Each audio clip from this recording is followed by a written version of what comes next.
Satan est méchant. Le Seigneur m'a dit, il faut leur parler des canaris de semences corporelles. Le canari de semences corporelles, soit c'est un canari, soit c'est un pot. Alors, on m'appelle à la 8e tranche pour aller prier pour une dame. La dame, elle est dans une maison, elle est en train de mourir et puis elle ne sait pas qu'il y a des médicaments indigénats dans sa maison. Pourquoi? Parce que c'est son mari qui a envoyé ça. Je vous ai expliqué c'est quoi les problèmes des médicaments indigénats. Je ne vais pas parler de ça ici. Ne vous soignez pas avec l'indigénat, sinon c'est vous-même qui allez avoir des problèmes parce que Satan va rentrer légalement dans votre vie. Ça fait un. Donc, elle-même, elle est dans une maison, elle est en train de mourir. Elle a vu tous les féticheurs du Togo, du Bénin, du Cameroun. Son mari a de l'argent, donc ils ont fait tout le tour de l'Afrique. Et puis on m'a appelé. Donc j'arrive là-bas. Le Saint-Esprit commence à me donner des paroles de connaissance. Il dit, il y a un médicament indigénat dans la maison. Elle dit non, non, elle a discuté jusqu'à... Comme elle ne peut plus marcher, elle dit, je vais appeler mon mari pour lui demander. Elle appelle le mari, il dit, bon, il y a une bouteille là. C'est une telle à moi. Elle dit, ça fait un. Il dit, bon, il y a une deuxième bouteille. Tu regardes en bas là-bas, derrière là. Derrière là. Bon, il y a une autre dans la douche. Toutes les bouteilles sont sorties. D'après vous, pourquoi le Saint-Esprit va me parler pendant que je suis dans le salon d'une dame d'un médicament indigénat qui est dans la maison si ce n'est pas quelque chose qui est mauvais? Le même Saint-Esprit me dit qu'il y a un canari. C'est-à-dire de la même manière, il y a un indigénat là. Ils ont fait des canaris pour le monsieur. Ils ont fait des canaris pour elle. Elle dit qu'elle ne sait pas, elle n'est pas au courant. Ok, appelle le monsieur. Elle appelle le monsieur. Il nous dit où sont les canaris, on fait sortir. Maintenant, on prend le canari, on veut aller brûler sur la route. Le démon qui est dans le canari dit qu'il ne va pas. Quand vous voyez des herbes dans un pot ou bien dans un canari, vous voyez les herbes dans une bouteille là. Il y a un esprit dedans et puis c'est vivant. Amen. C'est vivant. Vous allez être très étonnés dans ce séminaire. Le démon qui est dans le canari dit qu'il ne veut pas aller où il y a le feu. Parce qu'on a déjà mis des cartons et puis il y a du feu là-bas, on a allumé le feu. Donc on a forcé pour prendre le canari au nom de Jésus. Et puis on partait. Au moment de traverser, le démon a fait exploser parce qu'il veut quitter dans le canari pour partir. Le canari a explosé en route. Boum. Et puis les esprits sont partis. On a ramassé les restes, on est parti. Alors, le péché, la colère, les canaris, la semence corporelle, Satan fait un schmilblick, il mélange tout ça, il fait de la bouillabaisse.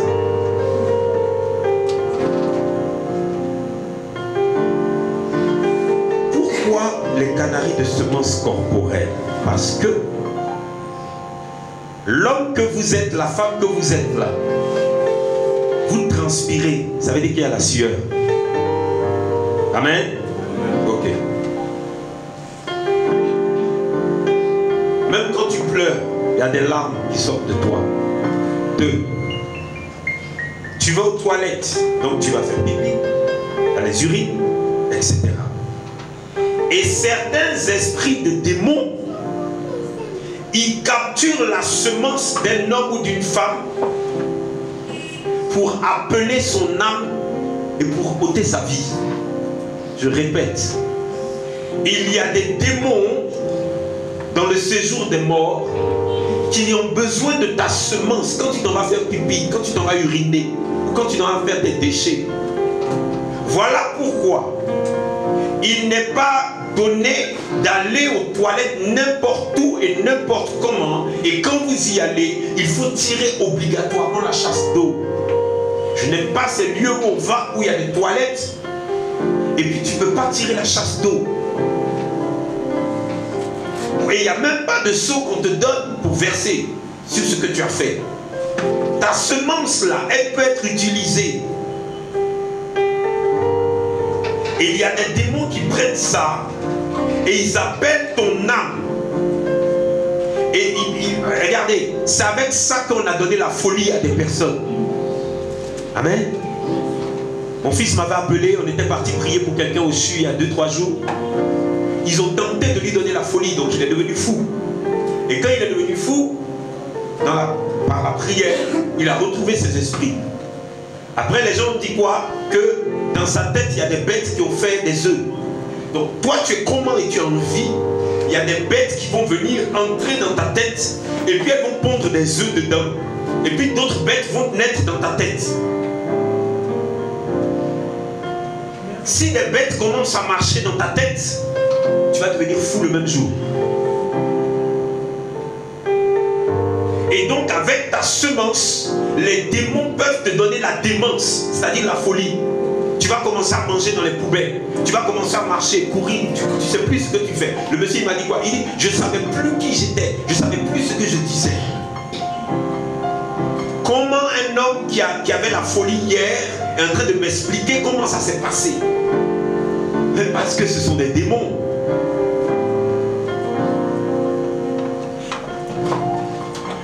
Et il y a des canaries comme ça. Vous allez voir que quand vous allez au village ou dans la maison de votre papa, souvent les papas qui sont villageois, qui sont nés au village, qui sont là-bas, etc., ou les mamans, vous allez voir que dans la case du grand-père ou du père, il y a toujours une calebasse, ou bien une grande assiette, ou bien un canari, et puis il y a de l'eau seulement dedans. Alors cette eau est un miroir.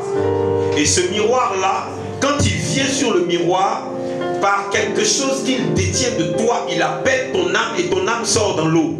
Quand ton âme sort dans l'eau, maintenant il fait une incantation pour agir sur toi, même si tu es en Allemagne et que lui il est en Afrique. Et c'est comme ça que les mystiques ont appelé l'âme de certains chrétiens ou certains hommes de Dieu. Et quand ils ont appelé, c'est une croix qui est venue. Parce que la personne prie, la personne est protégée par Christ. Amen.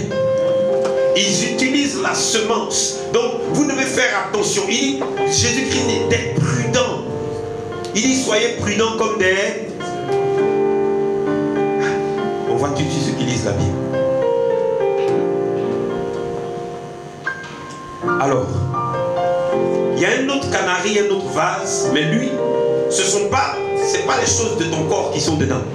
Donc, non seulement ils peuvent prendre ta sueur et tout ce qu'on veut qui sort de toi, mais en plus de ça, il y a d'autres vases où ils gardent ton sang. Regardez, c'est incroyable. Mon père spirituel a prié pour une antillaise. Ils ont prié, ils ont prié, ils ont prié, ils ont prié. Maintenant, cette dame-là aussi, elle vient me voir. Elle dit vraiment, tu avais promis qu'un jour tu allais prier pour moi. Je vous ai fait ce témoignage déjà. Du jour au lendemain, un jour, elle voit une araignée qui court dans sa maison. Et l'araignée fonce sur elle et puis rentre dans son ventre. À partir de là, elle a commencé à avoir l'anémie. Bon, vous allez passer toute votre vie à aller à l'hôpital parce que vous êtes anémié. Alors que c'est un démon qui est en train de boire ton sang. Pourquoi? Mais parce qu'ils ont pris quelque chose de toi. Regardez, le canari, le pot où on met ta semence là. Satan envoie des hommes pour coucher avec des femmes. Et puis dès que la personne, il recueille le sperme de la dame, il met ça dans un pot. Tu as des problèmes. Et il y a des dames qui viennent de l'eau, elles viennent de la mer. Elle vient coucher avec des hommes et elle va prendre la semence du monsieur et puis elle va retourner dans la mer avec. Où elle prend ça pour mettre dans son pot? Mais parce que quand ça rentre dans une femme, ça peut faire une semaine. Alors ce que vous ne savez pas, c'est que la semence là, les semences là, on prend ça pour faire des rouges à lèvres. On prend ça pour faire des pommades. On prend ça pour faire les trucs de se maquiller et tout ça. Même les trucs pour se claircir la peau. Avec la semence des gens. Voilà pourquoi de nombreuses femmes, de nombreuses personnes, dès qu'elles ont utilisé les maquillages, elles ne comprennent pas pourquoi sa vie se gâte. Mais pourquoi? Mais parce que c'est la semence de quelqu'un. Donc, d'une manière ou d'une autre, ils prennent ton sang. Je vous fais un témoignage. Dans la période où j'allais me marier, un jour, j'étais couché, je causais avec ma femme et puis après je me suis endormi. Et quelqu'un que mon épouse avait connu est apparu dans une voiture. Et mon épouse était dans la voiture et moi aussi j'étais dans la voiture. Il m'a piqué avec une aiguille, il a piqué à ma femme, elle s'est évanouie. Et quand il m'a piqué, j'ai sorti, je me suis réveillé, je me suis débattu. Pourquoi? Mais parce que ce n'était pas un rêve. ce n'était pas un rêve. Donc ce monsieur, cette personne qu'elle a connue dans le passé, était un mystique. Ce mystique, ayant fait des œuvres mystiques sur elle, il m'a vu. Et donc il m'a attaqué mystiquement. Donc il a pris une aiguille. Il m'a piqué dans le monde spirituel, ça m'a piqué dans le monde physique. Et quand ça m'a piqué, je me suis débattu dans le lit. Il m'a piqué. Ok. Donc, physiquement, on peut venir prendre ton sang. Regardez. Il y a des criquets dans ta maison qui ne sont pas des criquets. Il y a des salamandres dans ta maison qui ne sont pas des salamandres. Il y a des cafards dans ta maison, ce ne sont pas des cafards. Même il y a des moustiques et des colonies de moustiques qui ne sont pas des moustiques, ce sont des gens. Ils viennent te piquer pour aller mettre ton sang dans le pot. Est-ce que Dieu parle à quelqu'un? Et c'est tellement grave. Le Saint-Esprit dit, regarde, quand on vous parle du séjour des morts, chacun dans le séjour des morts là-bas, il y a des démons là-bas qui ont chacun un pouvoir spécifique. Regardez tout ça. Si vous ne priez pas, comment vous allez vous en sortir? Tu vas chez ta soeur, elle est anémiée. Tu vas chez ton frère, il est anémié. Tu vas chez ta tante, elle est anémiée. Tout le monde est anémié comme si l'anémie était devenue à la mode. Mais c'est à la mode pourquoi? Parce que c'est une affaire de démons. Ils ont besoin de sang. Et ils prennent ça pour travailler. Alors, le Saint-Esprit dit, il faut que tu leur parles de ça parce que il faut absolument que vous appreniez à détruire les canaux conducteurs. Amen. Les canaux conducteurs. Deux fois tu pries, tu évolues, puis paf, tu rêves de ton papa. Il est décédé, ça fait 20 ans. Ça veut dire que dans ta maison, il y a un canal conducteur, mais tu ne sais pas. Je faisais toujours des rêves sur mon père, toujours des rêves sur mon père. Et puis un jour, je rangeais la maison. De temps en temps, il faut ranger. Et puis je tombe sur un album photo. Je dis, hé, Satan, photo encore. Mais oui, la photo est suffisante pour qu'il passe. La photo est suffisante. Les morts sont morts. Tu veux un souvenir? Ok. Le Saint-Esprit dit, apprenez à détruire les canaux conducteurs. Tant que le canal qui apporte le mal ou le problème n'est pas détruit, le cas de délivrance sera difficile. Il sera difficile. Parce qu'il y a des alliances, il y a des liens, il y a des vœux, il y a des objets familiers. Regardez, une femme se lève, elle rencontre un jeune homme, ils ont 18 ans, elle dit, en tout cas, on est unis pour la vie, elle lui fait bisous. Tu te maries 20 ans après, tous tes mariages se gâtent, et puis tu ne te souviens pas que tu as dit à Gontran, ou bien à Eric là-bas, là, qu'on est ensemble pour la vie.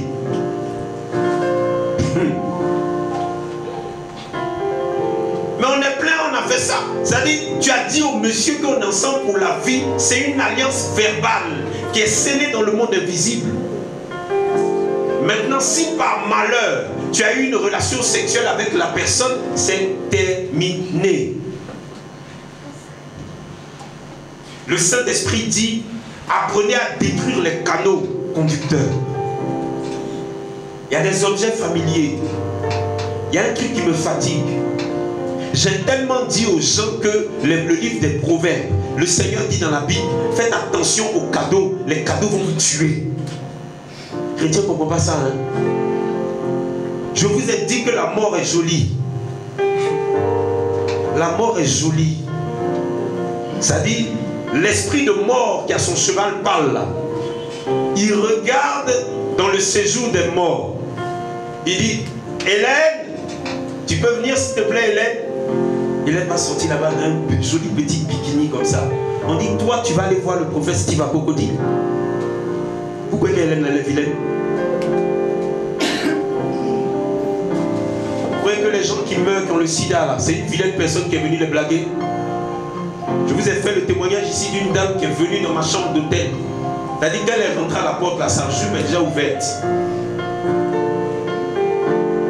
Donc elle rentre, tu vois déjà la fermeture est ouverte, et puis elle s'en va s'asseoir. Elle est sur le lit.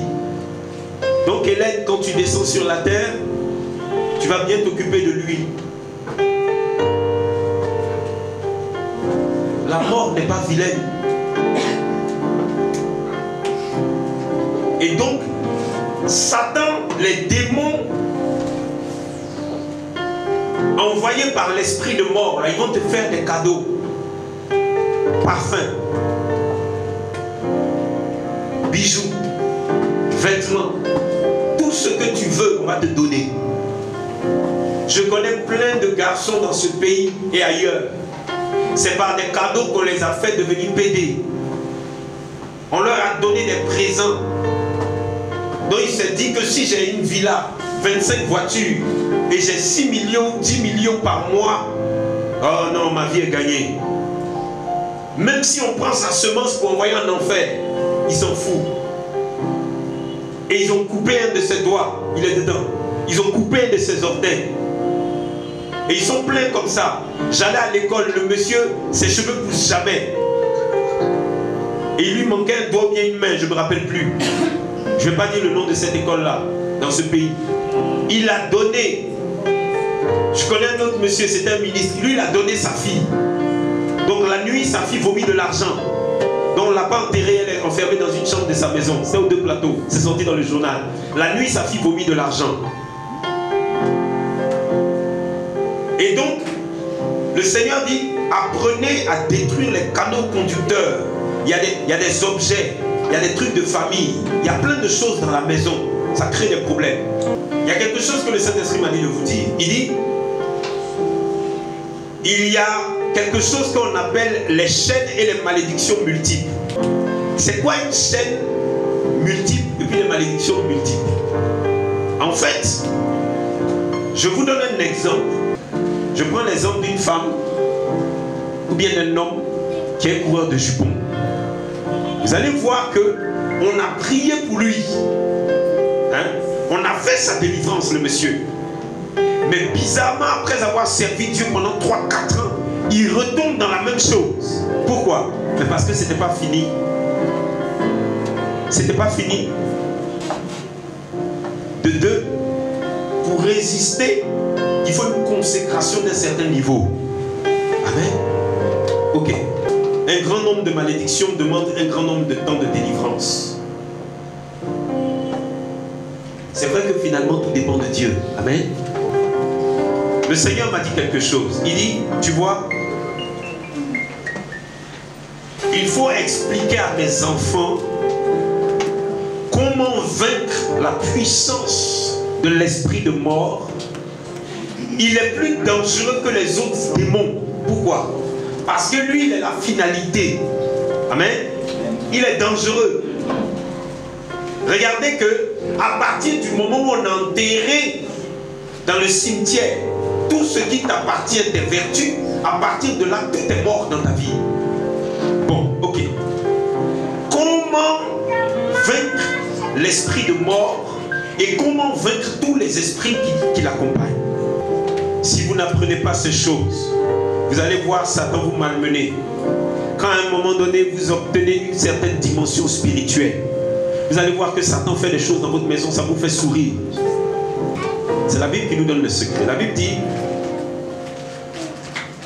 au commencement était la parole, nous sommes dans Jean 1, et la parole était avec Dieu, et la parole était Dieu.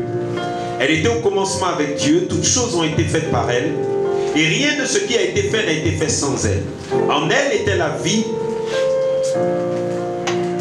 et la vie était la lumière des hommes. Amen. La lumière, lui, dans les ténèbres, et les lumières de l'homme, et les ténèbres ne l'ont point reçu. Et il y eut un homme envoyé de Dieu, son nom était Jean. Amen. Il vint pour servir de témoin, pour rendre témoignage à la lumière, afin que tous crussent par lui. Il n'était pas la lumière, mais il parut pour rendre témoignage à la lumière. Cette lumière était la véritable lumière, qui en venant dans le monde éclaire tout homme. Amen. Je descends au verset 12. Mais à tous ceux qui l'ont reçu, qui ont reçu cette lumière, à ceux qui croient en son nom, elle a donné le pouvoir de devenir enfants de Dieu, lesquels sont les noms du sang, ni de la volonté de la chair, ni de la volonté de l'homme, mais de Dieu. Amen. Amen. Écoutez-moi ici. Écoutez-moi, écoutez-moi, ne soyez pas distrait. Voici un texte que vous comprenez, que vous connaissez depuis longtemps. que j'ai lu plusieurs fois. Amen. Ok. Le Saint-Esprit nous a dit que il y a deux profondeurs. Il y a la profondeur, un couloir qui mène au séjour des morts. La profondeur des ténèbres.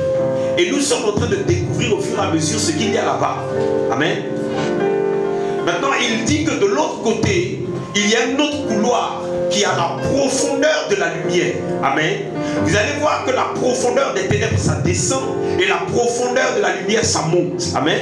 Maintenant, la parole de Dieu nous révèle quelque chose. Que si tu veux vaincre l'esprit de mort, il faut absolument que tu entres dans la même dimension de profondeur que Christ. Amen. Et Jean nous donne une révélation. Jean nous dit que il y a la parole de Dieu. Amen. Et la parole de Dieu est la lumière. Amen. Écoutez bien. Hein? Il y a la parole de Dieu. Amen. Le moyen de vaincre les démons, les esprits de mort. Comment Jésus-Christ a fait? La parole de Dieu est Christ. Amen. Et la parole de Dieu est la lumière. Amen. Et nous sommes depuis dimanche dernier en train de parler des profondeurs des ténèbres et des profondeurs de la lumière. Amen. Maintenant, si la parole de Dieu est la lumière, s'il n'y a pas de parole dans ta vie, il n'y a pas de lumière. Et s'il n'y a pas de parole et qu'il n'y a pas de lumière, tu es vulnérable à tous les démons. Pourquoi tu es vulnérable? Parce qu'il n'y a pas de lumière en toi. Et pourquoi il n'y a pas de lumière en toi? Parce qu'il n'y a pas la parole de Dieu en toi. Amen. Je répète, écoutez bien, hein, c'est très important. Jésus-Christ, il enseignait, il guérissait et puis il faisait des délivrances. La Bible dit qu'il chassait les démons par sa parole. Amen.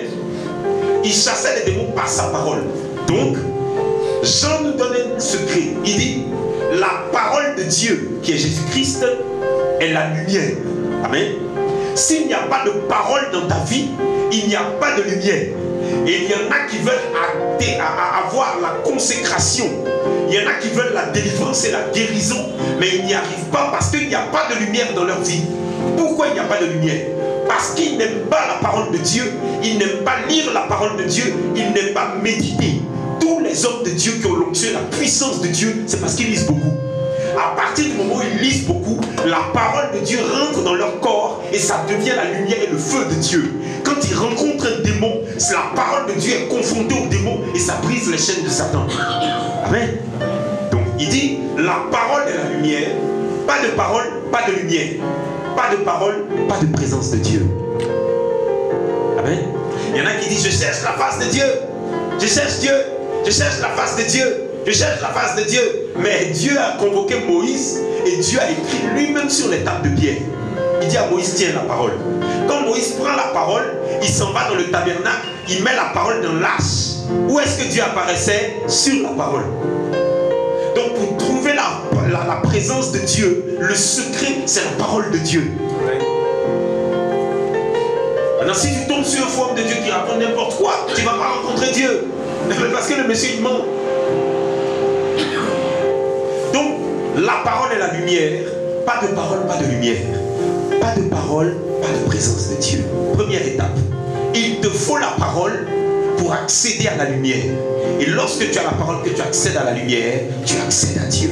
Amen. Amen. Deuxième étape.